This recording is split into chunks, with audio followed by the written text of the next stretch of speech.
Salmo 40, verso 1. Esperei confiantemente pelo Senhor e Ele se inclinou para mim. Ele me ouviu quando eu clamei por socorro. Verso 2. Tirou-me de um poço de perdição e de um atoleiro de lama. Essa é a oração de um aflito pelo livramento. Essa é a oração de alguém que não encontrava soluções, mas esperou confiantemente pelo Senhor. A ação de esperar no texto bíblico sempre está associada a uma entrega e uma confiança. É o que nós vamos estudar hoje juntos no Salmo 40. E eu convido você a meditar neste salmo. Será que você vive uma situação difícil? Uma situação adversa? Será que você está como o salmista num atoleiro de lama? Você não vê soluções? Vamos encontrar nesse salmo lindas promessas daquilo que Deus pode fazer por nós. São as ações divinas para nos dar uma nova perspectiva. Esse é o Reavivados por Sua Palavra. Aqui nós temos a oportunidade de estudarmos juntos o texto bíblico. Nós temos a oportunidade de lermos um capítulo por dia. Esse é um projeto da Igreja Adventista no mundo e eu quero motivar você a acompanhar a gente na leitura do Salmo 40. Eu também quero dizer que aqui na Novo Tempo, nós nos preocupamos em produzir materiais para que você tenha mais conhecimento da palavra. Esses materiais, que são os nossos guias de estudos, eles estão relacionados também a aspectos do cotidiano. Educação de filhos, relacionamento familiar, como controlar as nossas emoções, como administrar os nossos recursos. E eu quero te oferecer o nosso guia de estudos Pais Preparados, Filhos de Caráter. Se você deseja conhecer mais da Palavra de Deus e os planos que Deus tem para o processo educacional dos seus filhos, também com informações técnicas de profissionais, são 8 temas que vão ajudar você a entender. E são dicas simples, práticas, que estão relacionadas ao seu cotidiano. Como ensinar, por exemplo, o tema da sexualidade para os seus filhos, como corrigir, como dizer o que deve ser feito e o que não deve ser feito, sem perder a ternura e o amor. Como administrar o desafio das telas, do celular, como você dar limites para os seus filhos, fazendo isso de forma amorosa, carinhosa. Então, peço o seu guia de estudos, você pode fazer através do nosso WhatsApp, através do nosso site ou através do telefone em horário comercial, é o 0 Operadora 12 21 27 31 21. Ligue para a gente e peça o seu guia de estudos, ok? Você também pode compartilhar a palavra do nosso programa aqui, o capítulo que a gente estuda, compartilhando aí com seus amigos, nosso canal no YouTube, Spotify e Deezer. Compartilhe para que a mensagem da palavra alcance todos os corações. A gente vai para o intervalo e na volta estudaremos juntos o Salmo 40.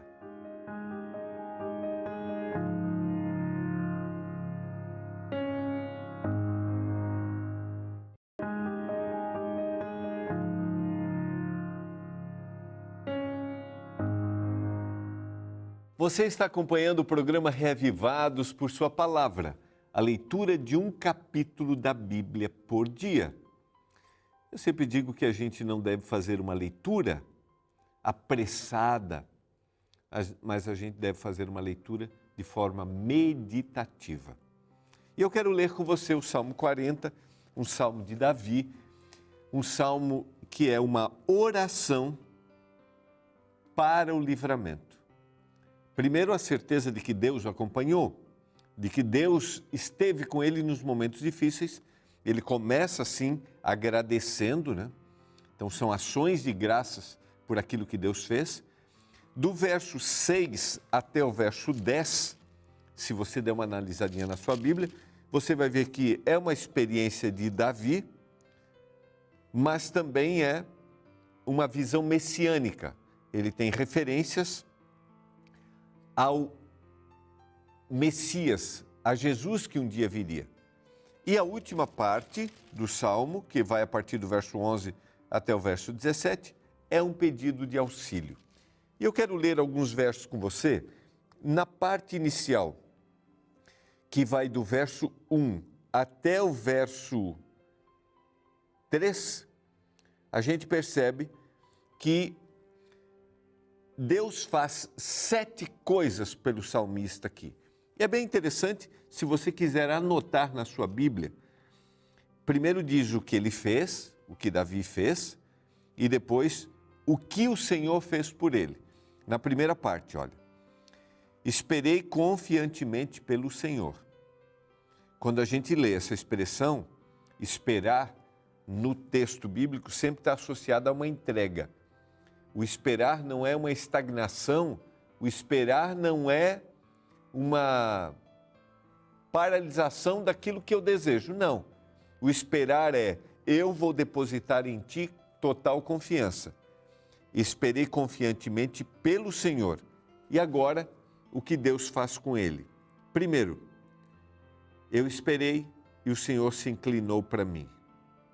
Segundo, me ouviu quando eu clamei por socorro. Terceiro, tirou-me de um poço de perdição. Quarto, de um tremedal de lama, de um atoleiro de lama. 5, colocou-me os pés sobre uma rocha. E 6, me firmou os passos. E 7, me pôs nos lábios um novo cântico, um hino de louvor ao nosso Deus. Muitos verão essas coisas, temerão e confiarão no Senhor.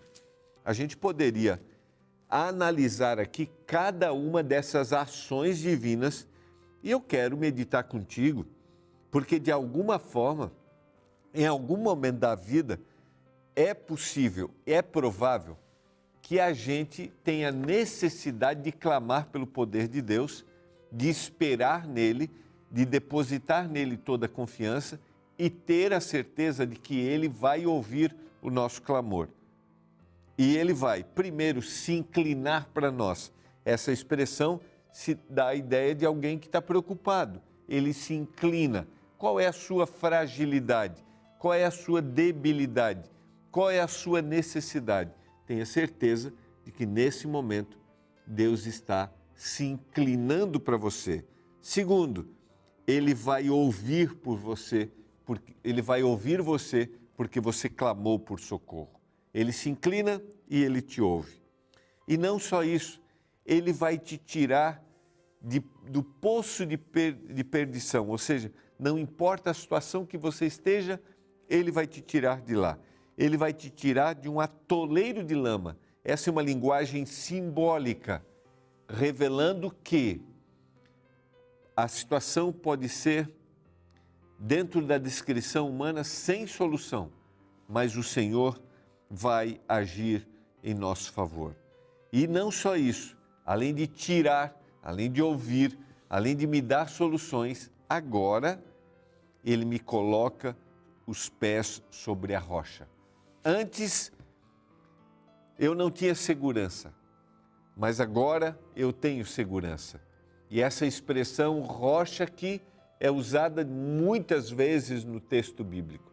Eu lembro, por exemplo, no final do Sermão da Montanha, quando, de forma ilustrativa, Jesus apresenta que aquele que constrói sua casa sobre a rocha, podem vir as tempestades, podem vir os ventos, ele vai permanecer firme. Sua casa, sua vida vai permanecer firme.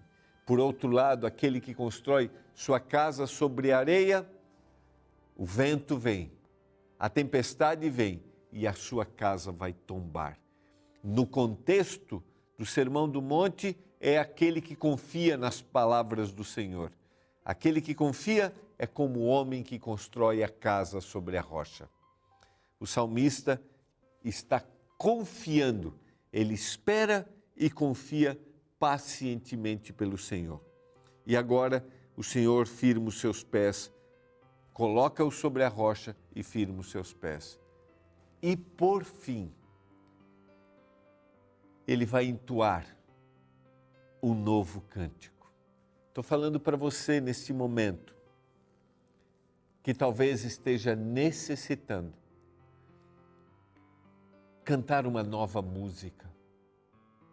Talvez você esteja vivendo a tristeza há algum tempo, não vê perspectivas, está num poço, num tremedal de lama, você está num atoleiro de problemas, de dificuldades, seja no casamento, seja na sua vida financeira, não vê perspectiva, confie no Senhor. Espere confiantemente pelo Senhor, porque Ele vai te tirar dessa situação e vai firmar os seus pés sobre a rocha. E você vai agora cantar uma música, você vai cantar um cântico novo. E agora no verso 4 ele diz: bem-aventurado o homem que põe no Senhor a sua confiança. Ele não pende para os arrogantes, nem para os afeiçoados à mentira. Essa expressão mentira aqui é aqueles que confiam nos deuses falsos. Então feliz é o homem que põe no Senhor a confiança. Ele não se pende para os arrogantes e nem confia nos falsos deuses. São muitas, diz o verso 5, são muitas, Senhor Deus meu, as maravilhas que tens operado e também os teus desígnios para conosco. Ninguém há que possa igualar contigo. Você pode ver a sua história, você pode recordar os momentos da sua vida e visualizar talvez uma identificação de que naquele momento você clamou ao Senhor, naquele momento você estava com lutas e com dificuldades, o Senhor se inclinou para você, ouviu você, tirou você da perdição, tirou você do atoleiro dos problemas e firmou os seus passos numa rocha. E agora você pode cantar. Você acredita nisso? Creia, o Senhor pode transformar a sua vida. E agora o salmista diz: são muitas, Senhor Deus meu, as maravilhas que tens operados para conosco. Ninguém há que possa igualar contigo. E eu quisera anunciá-los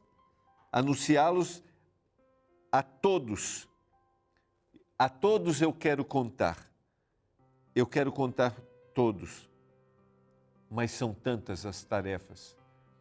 São tantas as coisas que o Senhor fez. São tantas as libertações que o Senhor fez, que eu não consigo contar todas.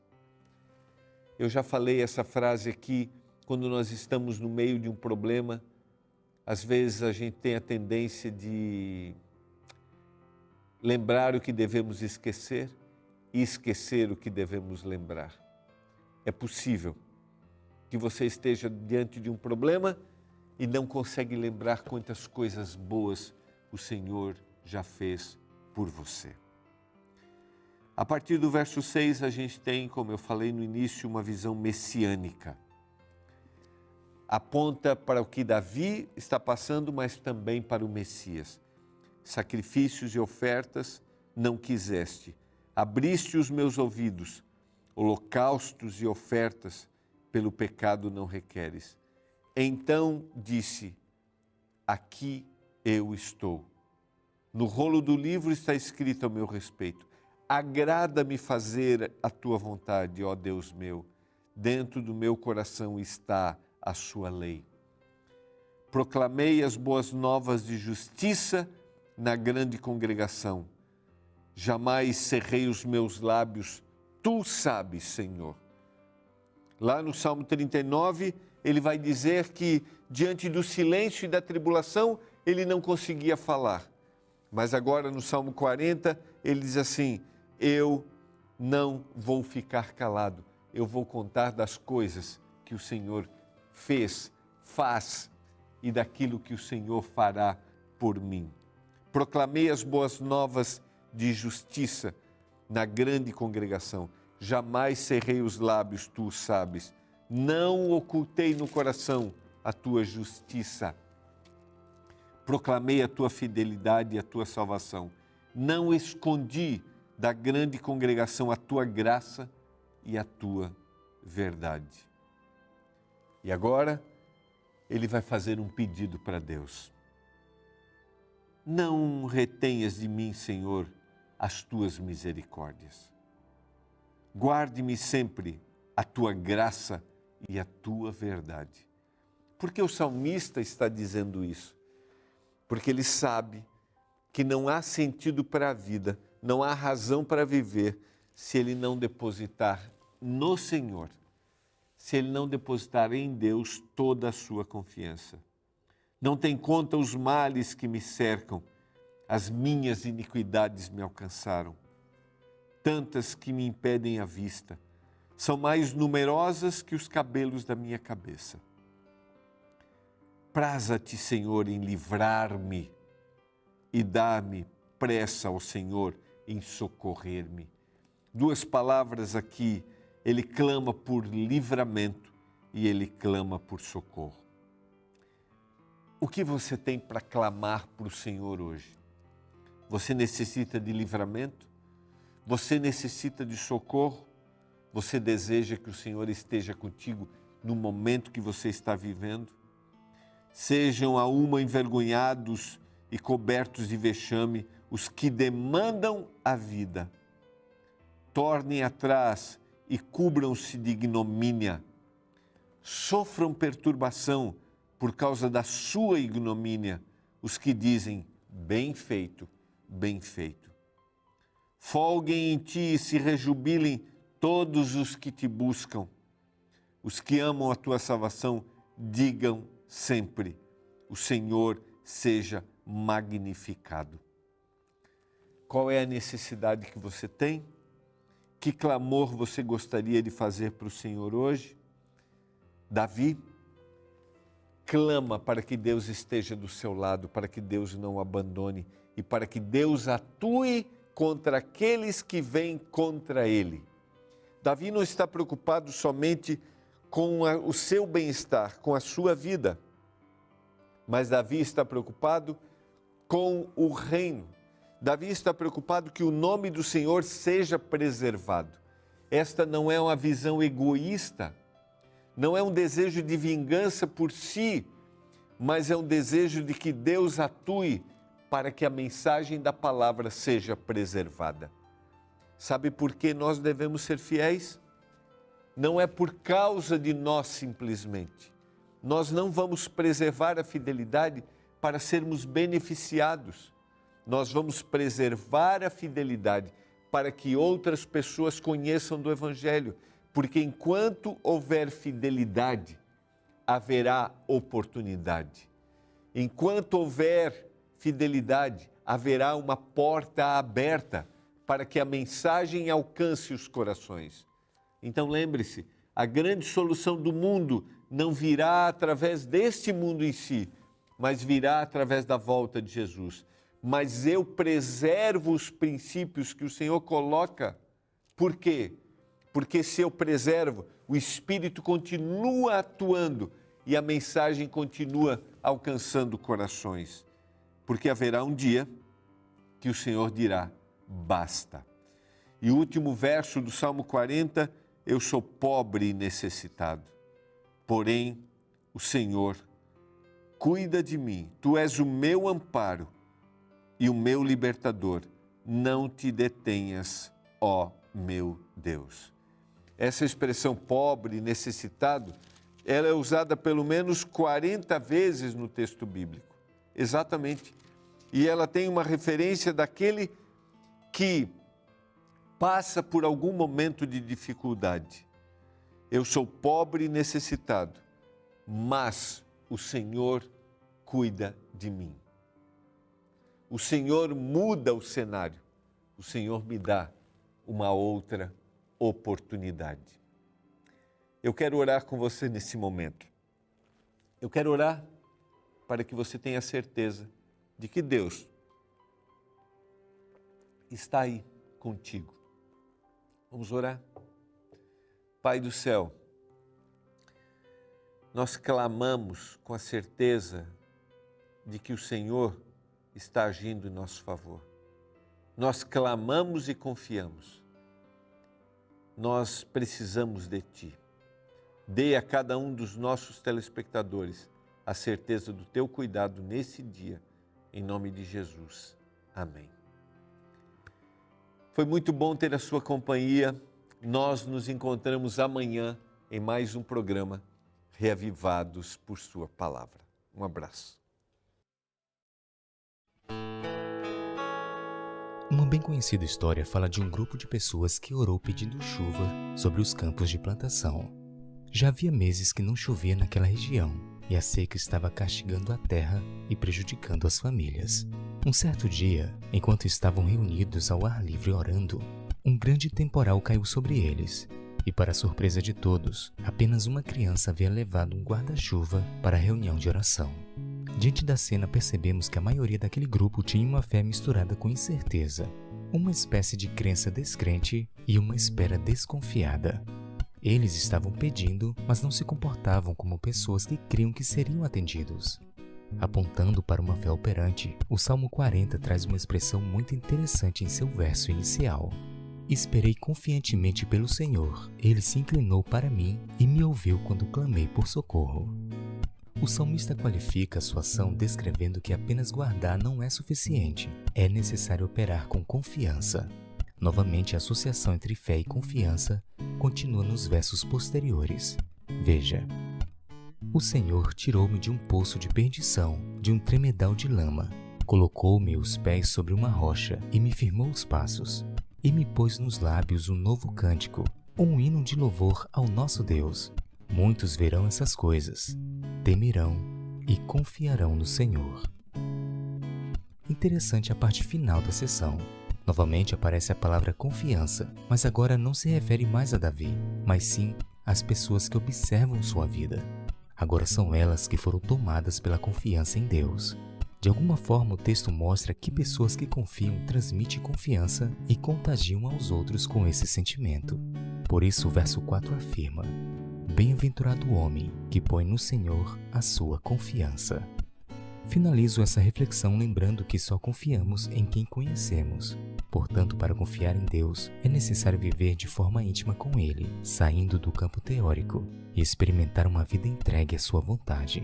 Somente assim, podemos declarar como Davi, que mesmo sendo rei de um grande império, disse no final do Salmo: eu sou pobre e necessitado, porém o Senhor cuida de mim. Tu és o meu amparo e o meu libertador.